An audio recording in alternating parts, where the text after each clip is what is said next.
Au Sénégal, la Cour suprême a annulé deux arrêtés pris par le ministère de la Communication pour réguler le secteur de la presse. Des centaines de médias déclarés non conformes au code étaient concernés. Les patrons de presse qui se réjouissent de cette décision réclament parallèlement le dégel des fonds destinés aux médias après près de 2 ans de blocage par le gouvernement. La correspondance à Dakar d'Elimane.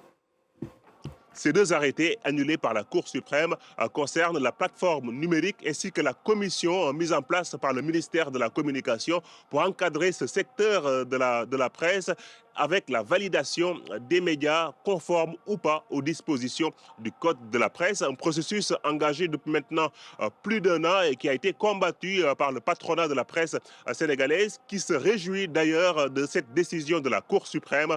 Écoutez. C'est une véritable bombe.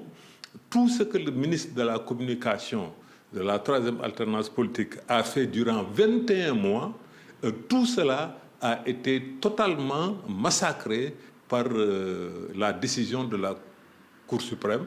Aujourd'hui, le ministre est en totale illégalité. Le ministère de la Communication, de son côté, estime que cette décision de la Cour suprême ne remet pas en cause le processus de régulation des médias en cours. L'annulation de ces deux arrêtés ne change en rien les dispositifs en vigueur et ne réduit en rien le champ de compétences du ministère. Au contraire, ce que nous pouvons retenir, c'est qu'il y avait une volonté du ministre de partager ce champ de compétences-là.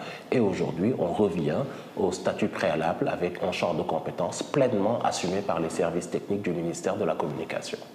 Autre sujet de discorde, le fonds d'appui et de développement de la presse. Il n'avait pas été attribué en 2024 et en 2025, selon le ministère de la Communication. Le processus est en cours et il devra être attribué prochainement.